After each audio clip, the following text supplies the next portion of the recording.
Point. Hey, I want to point out that the shareholders are walking around the back there. So when we're chanting, I want you to make your voices heard to them. Let them know that they are going in and they are complicit.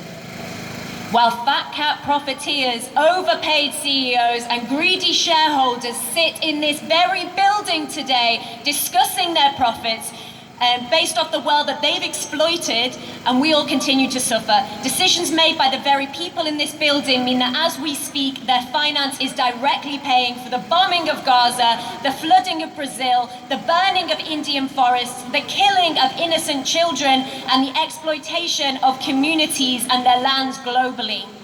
The global finance industry sits at the center of the world's ills, financing the worst of humanity's exploits. All for what?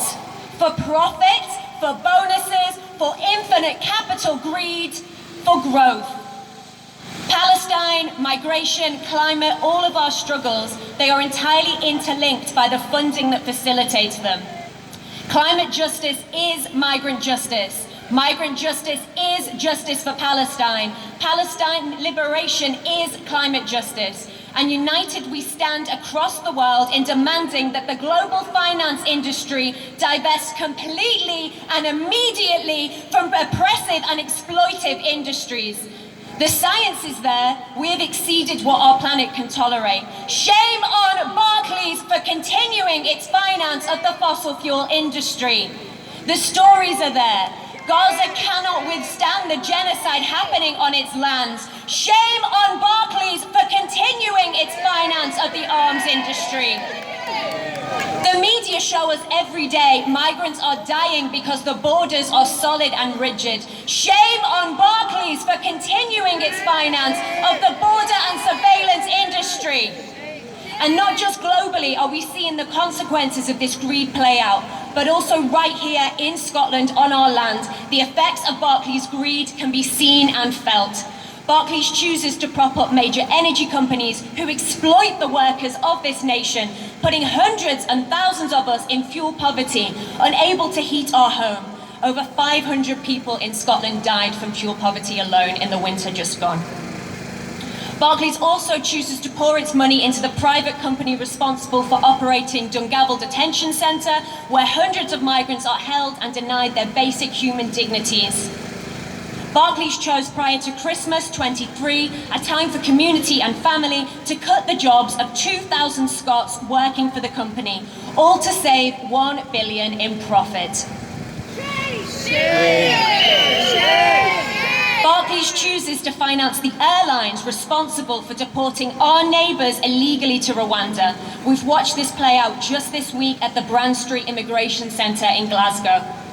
Barclays chooses to host its UK headquarters right here in our city, and make no mistake, our council is complicit in welcoming these criminals to overlook the Clyde.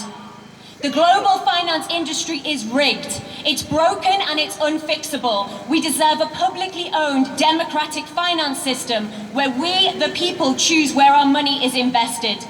Barclays' board of directors have the choice to be on the right side of history, but again and again and again and again they have chosen profit over people and this planet. How many more deaths need to happen? How many more scientists pleading with fossil fuel companies? Will the people in this building today choose to voluntarily make the jump to the correct side of history, or do we need to push them?